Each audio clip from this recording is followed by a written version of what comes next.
ಆತ್ಮ ಬಂಧುಗಳೇ, ಎಲ್ಲರಿಗೂ ನಮಸ್ಕಾರ. ನಾನೀಗ ದೇವರ ನಾಡಾದಂತಹ ಕೇರಳದ ಕಣ್ಣೂರು ಜಿಲ್ಲೆಯಲ್ಲಿರ್ತಕ್ಕಂತಹ ಕೊಟ್ಟಿಯೂರು ಶಿವನ ಆಲಯದ ಬಗ್ಗೆ ನಾನು ನಿಮಗೆ ಒಂದು ಹೆಚ್ಚಿನ ಮಾಹಿತಿಯನ್ನು ತಿಳಿಸ್ಕೊಡ್ತಾ ಇದ್ದೀನಿ. ಪ್ರಕೃತಿಯ ಸೌಂದರ್ಯದ ಮಡಿಲಿನಲ್ಲಿ ಬೆಟ್ಟ ಗುಡ್ಡಗಳ ಪ್ರದೇಶಗಳಲ್ಲಿ ಹಚ್ಚ ಹಸಿರಿನಿಂದ ಕಂಗೊಳಿಸುವ ರಮಣೀಯ ಸೌಂದರ್ಯದ ಸವಿಯುತ್ತಾ ನಾವು ದಾರಿಯುದ್ದಕ್ಕೂ ಸಾಗಿದಂತಹ ಸಂದರ್ಭದಲ್ಲಿ ಅನೇಕ ವನ್ಯಜೀವಿಗಳನ್ನು ವೀಕ್ಷಿಸುತ್ತಾ ಹಾಗೆ ಆ ಕಾಡಿನ ಒಂದು ಸೌಂದರ್ಯವನ್ನು ಸವಿಯುತ್ತಾ ಮಾರ್ಗದುದ್ದಕ್ಕೂ ಸಾಗ್ತಾ ಇದ್ದರೆ ನಮಗೆ ಒಂದು ರೀತಿಯ ರೋಮಾಂಚನ ಆಗಿರ್ತದೆ. ಮನಸ್ಸಿಗೆ ಒಂದು ರೀತಿಯಲ್ಲಿ ಶಾಂತಿ, ನೆಮ್ಮದಿ ಎಲ್ಲವೂ ಕೂಡ ಒಂದು ಕ್ಷೇತ್ರಕ್ಕೆ ಹೋಗಬೇಕಾದ್ರೆ ಒಂದು ಅನುಭವ ಆಗ್ತಾ ಇರುತ್ತೆ. ಈ ಕೊಟ್ಟಿಯೂರು ಶ್ರೀ ಕ್ಷೇತ್ರದಲ್ಲಿರ್ತಕ್ಕಂತಹ ಶಿವನ ಆಲಯ ಸಾವಿರಾರು ವರ್ಷಗಳ ಒಂದು ಇತಿಹಾಸವನ್ನು ಹೊಂದಿದೆ ಅಂತ ಹೇಳಲಾಗುತ್ತೆ. ಇಲ್ಲಿ ಎರಡು ದೇವಾಲಯಗಳನ್ನು ನಾವು ಕಾಣ್ಬೋದಾಗಿರ್ತದೆ. ಒಂದು ಇಕ್ಕೆರೆ ಕೊಟ್ಟಿಯೂರು, ಮತ್ತೊಂದು ಅಕ್ಕೆರೆ ಕೊಟ್ಟಿಯೂರು. ಇಕ್ಕೆರೆ ಕೊಟ್ಟಿಯೂರು ಮಂದಿರ ಒಂದು 11 ತಿಂಗಳು ದರ್ಶನಕ್ಕೆ ಮಾತ್ರ ತೆರೆದಿರುತ್ತೆ. ಅಂದರೆ ಮತ್ತೊಂದು ಅಕ್ಕರೆ ಕೊಟ್ಟಿಯೂರು 28 ದಿನಗಳು ಮಾತ್ರ ಈ ದೇವಾಲಯ ತೆರೆದಿರ್ತದೆ. ಅಂದರೆ ನಾವು ಮಾತಾಡ್ತಕ್ಕಂಥದ್ದು ಈಗ 28 ದಿನಗಳು ಮಾತ್ರ ತೆರೆದಿರುವಂತಹ ಒಂದು ಅಕ್ಕೆರೆ ಕೊಟ್ಟಿಯೂರು ಒಂದು ದೇವಾಲಯದ ಬಗ್ಗೆ ನಾವು ವಿಷಯಗಳನ್ನು ಅದರ ಅನುಭವಗಳನ್ನು ಹಂಚಿಕೊಳ್ತಾ ಹೋಗ್ತೇನೆ. ಒಂದು ದೇವಾಲಯ ಒಂದು ವಿಶಿಷ್ಟವಾದಂತಹ ಶ್ರದ್ಧಾ, ಭಕ್ತಿ, ಭಾವನೆ ಮತ್ತು ಸರಳತೆಯಿಂದ ಕೂಡಿದಂತಹ ದೇವಾಲಯ ಇದಾಗಿರ್ತದೆ. ಶಕ್ತಿ ಪೀಠಗಳ ಮೂಲ ಒಂದು ಶಿವನ ದೇವಾಲಯ ಅಂತ ಇದನ್ನು ಕರೆಯಲಾಗುತ್ತದೆ. ಹಿಂದೂ ದೇವಾಲಯಗಳ ಒಂದು ಉಪಸ್ಥಿತಿಯ ಸಂಗಮವಾಗಿದೆ ಅಂತ ನಾವು ಇಲ್ಲಿ ಹೇಳಬಹುದಾಗಿರ್ತದೆ. ಇಲ್ಲಿ ಶಿವನ ಜೊತೆಗೆ ಆತನ ಪತ್ನಿ ಪಾರ್ವತಿಯು ಮತ್ತೊಂದು ಅವತಾರ ಅಂತ ಎಂದು ನಂಬಲಾಗುವಂತಹ ಸತಿ ದೇವಿ ಅಂತ ಕರೆಯಲಾಗ್ತದೆ. ಬ್ರಹ್ಮ ಹಾಗೂ ವಿಷ್ಣುವನ್ನ ಇಲ್ಲಿ ಆರಾಧಿಸಲಾಗುತ್ತದೆ. ಆದರೆ ಪ್ರಮುಖವಾಗಿ ಇಲ್ಲಿ ಶಿವನೇ ಆರಾಧ್ಯ ದೈವ ಅಂತ ನಾವೆಲ್ಲರೂ ಕರೆಯಬಹುದಾಗಿರ್ತದೆ. ವಿಶೇಷವೆಂದರೆ ಶಿವನು ಸ್ವಯಂಭೂ ಶಿವಲಿಂಗ ಇದಾಗಿದ್ದು ಜನರಲ್ಲಿ ಭಕ್ತಿ ಭಾವಗಳ ನಡುವಣ ಶಿವನು ನೆಲೆಸಿದ್ದಾನೆ. ಇದರ ಒಂದು ಇತಿಹಾಸವನ್ನ ನಾವು ನೋಡೋದು. ಇಲ್ಲಿ ಮಾತಾ ಸತಿಯ ತಂದೆ ಪ್ರಜಾಪತಿ ದಕ್ಷನು ಯಾಗವನ್ನು ಆಯೋಜಿಸಿದಂತಹ ಸಂದರ್ಭದಲ್ಲಿ ಪ್ರೀತಿಸಿ ಮದುವೆಯಾಗಿದ್ದಂತಹ ಅವಳ ಮಗಳು ಮತ್ತು ಶಿವನನ್ನ ಈ ಒಂದು ಯಜ್ಞಕ್ಕೆ ಆಹ್ವಾನಿಸಲಿಲ್ಲ. ಸಕಲ ಜೀವಿಗಳೆಲ್ಲನೂ ಕೂಡ ಈ ಒಂದು ಯಜ್ಞಕ್ಕೆ ಅವರನ್ನೆಲ್ಲ ಆಹ್ವಾನ ನೀಡಲಾಗುತ್ತದೆ. ಆದರೆ ಇವರಿಬ್ಬರಿಗೆ ಮಾತ್ರ ಆಹ್ವಾನವನ್ನ ನೀಡಿರೋದು. ಶಿವನು ಇಲ್ಲಿಗೆ ಅವಳ ಪತ್ನಿಯಾದಂತಹ ಪಾರ್ವತಿ ದೇವಿಯನ್ನ ಇಲ್ಲಿಗೆ ಹೋಗೋದು ಬೇಡ, ನಮಗೆ ಇಲ್ಲಿ ನಮ್ಮನ್ನು ಆಹ್ವಾನಿಸಿಲ್ಲ ಅನ್ನೋ ಒಂದು ವಿಚಾರವನ್ನ ಪ್ರಸ್ತಾಪಿಸ್ತಾರೆ. ಆದರೆ ಮಗಳ ಬಗ್ಗೆ, ಅಳಿಯನ ಬಗ್ಗೆ ತುಂಬ ಈ ಒಂದು ಯಕ್ಷ ರಾಜನಿಗೆ ಕೋಪವಿರ್ತದೆ. ಆದರೆ ಬೇಡ ಎಂದರೂ ಕೂಡ ಆಹ್ವಾನ ಇಲ್ಲದ ಕಡೆಗೆ ಇವಳು ಆ ಒಂದು ಯಜ್ಞಕ್ಕೆ ಹೋಗ್ತಾಳೆ.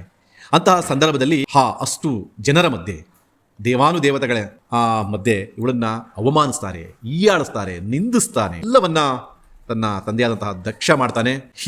ಈ ನೋವನ್ನ, ಈ ಸಂಕಟವನ್ನ, ಈ ದುಃಖವನ್ನ ಅವಳು ಮರೆಯೋಕ್ಕಾಗದೆ, ಈ ಅವಮಾನವನ್ನ ತಾಳಲಾರದೆ ನಡೆಯುತ್ತಿದ್ದಂತಹ ಯಜ್ಞಕುಂಡಕ್ಕೆ ಇವಳು ಆಹುತಿಯ. ಈ ವಿಚಾರ ನಮ್ಮ ಶಿವನಿಗೆ ಗೊತ್ತಾಗ ಶಿವನಿಗೆ ರುದ್ರತಾಂಡವವನ್ನು ತಾಳ್ತಾನೆ. ಇವರ ಬಗ್ಗೆ ಎಲ್ಲಿಲ್ಲದ ಕೋಪ ಬರುತ್ತೆ ದಕ್ಷನ ಬಗ್ಗೆ. ಆಗ ಏನ್ ಮಾಡ್ತಾನೆ, ತನ್ನ ತಲೆಯನ್ನ ಕೆದರಿಕೊಂಡು ಒಂದು ಭಾವೋದ್ವೇಗಕ್ಕೆ ಒಳಗಾಗಿ ದುಃಖದಿಂದ ತನ್ನ ಪ್ರೀತಿಯ ಮಡಿದೆಯನ್ನ ಕಳೆದುಕೊಂಡಂತಹ ನೋವನ್ನ ಹಾಕ್ತಾನೆ.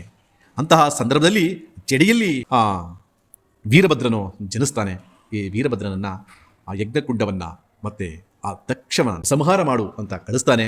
ಇಂತಹ ಸಂದರ್ಭದಲ್ಲಿ ಆ ಯಜ್ಞಕುಂಡಕ್ಕೆ ಬಂದು ಅವನನ್ನ ಸಂಹರಿಸ್ತಾನೆ. ದಕ್ಷ ಯಜ್ಞನನ್ನ ಕೊಂದು ಅವನ್ನ ಆ ಸಂಹಾರವನ್ನ ಮಾಡ್ತಾನೆ. ಈ ವಿಚಾರ ಎಲ್ಲವೂ ಕೂಡ ಆದರೂ ಕೂಡ ಈ ಶಿವನಿಗೆ ಕೋಪ ಇದಿರೋದಿಲ್ಲ. ಇನ್ನೇನ ಈ ಒಂದು ಯಜ್ಞವನ್ನ, ಅಂದರೆ ಇದು ಲೋಕ ಕಲ್ಯಾಣಕ್ಕಾಗಿ ಮಾಡಿರ್ತಕ್ಕಂತಹ ಯಜ್ಞವನ್ನ ಅರ್ಧಕ್ಕೆ ನಿಲ್ಲಿಸಬಾರದು, ಅದನ್ನು ಮುಂದುವರಿಸಬೇಕು. ಮತ್ತೆ ಶಿವನಿಗೆ ಸಮಾಧಾನವನ್ನ ಮಾಡ್ತಾನೆ. ಬ್ರಹ್ಮನು ಕೋಪದಲ್ಲಿದ್ದಂತಹ ಶಿವನನ್ನ ಸಮಾಧಾನ ಮಾಡ್ತಾನೆ. ಶಿವನು ಇದೆಲ್ಲವನ್ನ ಗಮನಿಸುತ್ತಾ ತನ್ನಕ್ಕೆ ತಾನೇ ಶಾಂತಿಯನ್ನ ಮಾಡ್ಕೊಳ್ತಾನೆ. ಇಂತಹ ಸಂದರ್ಭದಲ್ಲಿ ಆ ದಕ್ಷ ಮಹಾರಾಜನ ಒಂದು ತಲೆ ಸಿಗೋದಿಲ್ಲ. ಅಂತಹ ಸಂದರ್ಭದಲ್ಲಿ ಆ ದಕ್ಷನ ದೇಹಕ್ಕೆ ಕುರಿಯ ತಲೆಯನ್ನ ಹಾಕಿ ಜೀವವನ್ನ ನೀಡ್ತಾನೆ. ಆಗ ಈ ಒಂದು ಯಜ್ಞಕುಂಡ ಲೋಕ ಕಲ್ಯಾಣಕ್ಕಾಗಿ ನಡೀತಕ್ಕಂಥದ್ದು ಮುಂದುವರಿದು ಸಮಾಪ್ತಿಯಾಗುತ್ತೆ. ಆಗ ಈ ಒಂದು ಕ್ಷೇತ್ರದಲ್ಲಿ ಶಿವನು ಒಂದು ಮಾತನ್ನ ಹೇಳ್ತಾನೆ. ಈ ಕ್ಷೇತ್ರಕ್ಕೆ ಬರುವವರಿಗೆ ಎನ್ನಾಗಿ ಸತಿ ಕಳೆದುಕೊಂಡ ನೋವು ಬರದಿರಲಿ ಎಂದು ವರವನ್ನ ನೀಡುತ್ತಾನೆ. ಸತೀದೇವಿಯು ಅಗ್ನಿಗಾಹುತಿಯಾದ ಸ್ಥಳದಲ್ಲಿ ಸನಿಹದಲ್ಲೇ ಸ್ವಯಂ ಲಿಂಗವಾಗಿ ರೂಪುಗೊಳ್ತಾನೆ.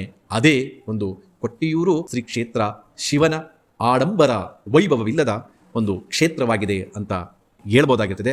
ಈ ದೇವಾಲಯದ ಒಂದು ವೈಶಿಷ್ಟ್ಯತೆಗಳು, ಈ ದೇವಾಲಯಕ್ಕೆ ಯಾವುದೇ ರೀತಿಯಾದಂತಹ ಶಾಶ್ವತ ಕಟ್ಟಡಗಳಿಲ್ಲ. ಪ್ರತಿ ವರ್ಷ ವೈಶಾಖ ಮಾಸದಲ್ಲಿ 28 ದಿನಗಳು ಇಲ್ಲಿ ಶ್ರದ್ಧಾ ಭಕ್ತಿಯಿಂದ ಪೂಜಾ ಕೈಂಕರ್ಯಗಳು ನಡೀತವೆ. ಇಲ್ಲಿ ಒಂದು ತೆಂಗಿನ ಗರಿಯಲ್ಲಿ ಒಂದು ಶೆಡ್ಗಳನ್ನು ನಿರ್ಮಿಸಿ ಇಲ್ಲಿ ದೇವರನ್ನು ಪೂಜಿಸಲಾಗುತ್ತದೆ. ಲಿಂಗ ಸ್ವಯಂಭೂ ಲಿಂಗವಾಗಿ ಇರ್ತಕ್ಕಂಥದ್ದನ್ನು ಪೂಜೆಯನ್ನು ಮಾಡಲಾಗುತ್ತದೆ. ಯಾವುದೇ ರೀತಿಯಾದಂತಹ ಆಡಂಬರವಿಲ್ಲ.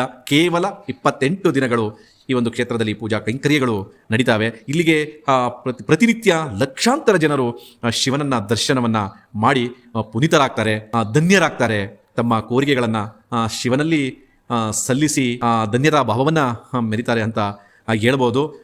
ಹಾಗೆ ಒಂದು ಪ್ರಕೃತಿಯವಾದಂತಹ ರಮಣೀಯ ಸೌಂದರ್ಯದಲ್ಲಿ ಈ ಒಂದು ದೇವಾಲಯ ಇರ್ತಕ್ಕಂಥದ್ದು ಬಹಳ ವಿಶೇಷವಾಗಿರ್ತಕ್ಕಂಥದ್ದು. ಸುತ್ತಮುತ್ತಲು ಬೆಟ್ಟ ಗುಡ್ಡಗಳಿದೆ, ಹಚ್ಚ ಹಸಿರಿನಿಂದ ಕಂಗೊಳಿಸುತ್ತಾ ಹಾಗೆ ಇಲ್ಲಿ ಒಂದು ನದಿಯೂ ಕೂಡ ಇದೆ. ತುಂಬ ಅದ್ಭುತವಾದಂತಹ ನದಿ ಅಂತ ಹೇಳ್ಬೋದು. ಬಾವಲಿ ನದಿಯ ತಟದಲ್ಲಿ ಈ ದೇವಾಲಯ ಇರ್ತಕ್ಕಂಥದ್ದು ತುಂಬ ವಿಶೇಷವಾಗಿರ್ತಕ್ಕಂಥದ್ದು. ತಾವು ಕೂಡ ಈ ಒಂದು ಕ್ಷೇತ್ರಕ್ಕೆ ತೆರಳಿ ಶಿವನ ಒಂದು ದರ್ಶನವನ್ನು ಪಡೆದು ಪುನೀತರಾಗಿ, ಹಾಗೆ ಇಲ್ಲಿ ನೀವು ಹೋಗಬೇಕಾದ್ರೆ ದಯವಿಟ್ಟು ಇಲ್ಲಿ ಕೆಲವು ಜನರು ಏನು ಮಾಡ್ತಿದ್ದಾರೆ, ದರ್ಶನಕ್ಕೆಂದು ಬಂದು ತಮ್ಮ ಹಳೆಯ ಬಟ್ಟೆಗಳನ್ನು, ತಮ್ಮ ಒಳ ಉಡುಪುಗಳನ್ನು ಬೀಸಾಕಿ, ನಂತರ ಪ್ಲಾಸ್ಟಿಕ್ಕನ್ನು ಈ ಕಾಡಿನ ಮಧ್ಯೆ ಬೀಸಾಕಿ, ಈ ಕ್ಷೇತ್ರದಲ್ಲಿ ಇದನ್ನೆಲ್ಲ ತ್ಯಾಜ್ಯ ವಸ್ತುಗಳನ್ನು ಬೀಸಾಕಿ ಪರಿಸರವನ್ನು ಹಾಳು ಮಾಡ್ತಕ್ಕಂತಹ ಜನರೇ ಹೆಚ್ಚಾಗ್ತಾ ಇದ್ದಾರೆ. ಆದರೆ ಪ್ಲಾಸ್ಟಿಕ್ಕನ್ನು ಕಡಿಮೆ ಮಾಡಿ ಬಳಸೋದೇ ಬೇಡ, ಅಲ್ಲಿ ಬಿಸಾಕೋದು ಬೇಡ. ಹಾಗೆ ತಮ್ಮ ಹಳೆಯ ಉಡುಪುಗಳನ್ನು ಕೂಡ ಅಲ್ಲಿ ಇಟ್ಟು ಸುಮಾರು ಜನರು ಬಂದಿರ್ತಾರೆ. ದಯವಿಟ್ಟು ಆ ರೀತಿ ಮಾಡೋದು ಬೇಡ. ಸುತ್ತಲೂ ಈ ದೇವಾಲಯದ ಸುತ್ತಲೂ ನೀರು ಹರಿತಾ ಇರ್ತದೆ. ಬಾವಲಿ ನದಿಯ ಒಂದು ನೀರು, ಈ ಒಂದು ನದಿಯ ನೀರು ತುಂಬ ಪರಿಶುದ್ಧವಾಗಿರ್ತಕ್ಕಂಥ ನದಿ, ಸುತ್ತಲೂ ಹರಿತದೆ. ಬಹಳ ರೋಮಾಂಚನವಾಗಿರ್ತದೆ. ಈ ದೇವಸ್ಥಾನವನ್ನು ನೋಡಬೇಕಾಗಿರ್ತದೆ. ಆದರೆ ದರ್ಶನ ಎಲ್ಲರಿಗೂ ಒಂದೇ ಆಗಿರ್ತದೆ, ಧರ್ಮದರ್ಶನವೇ ಆಗಿರ್ತದೆ. ವಿಶೇಷವಾದಂತಹ ಒಂದು ಅಧಿಕಾರಿಗಳಿಗಾಗಲಿ, ಉದ್ಯಮಿಗಳಿಗಾಗಲಿ, ಬೇರೆ ಬೇರೆ ರೀತಿಯಲ್ಲಿರ್ತಕ್ಕಂತಹ ರಾಜಕೀಯ ವ್ಯಕ್ತಿಗಳಿಗಾಗಿ ದರ್ಶನ ಇರೋದಿಲ್ಲ. ಎಲ್ಲರಿಗೂ ಕೂಡ ಒಂದೇ ರೀತಿಯಲ್ಲಿ ಧರ್ಮ ದರ್ಶನವಾಗಿರುತ್ತದೆ. ಆದ್ದರಿಂದ ತಾವೆಲ್ಲರೂ ಈ ಒಂದು ದೇವಾಲಯಕ್ಕೆ ತೆರಳಿ ಒಂದು ದರ್ಶನವನ್ನು ತಾವು ಪಡಿಬೋದಾಗಿರ್ತದೆ. ಈ ಕ್ಷೇತ್ರಕ್ಕೆ ತಾವು ಪ್ರಯಾಣವನ್ನು ಬೆಳೆಸಬೇಕಾದ್ರೆ ಬೆಂಗಳೂರಿನಿಂದ 220 ಕಿಲೋಮೀಟರ್ ಪ್ರಯಾಣವಾಗುತ್ತದೆ.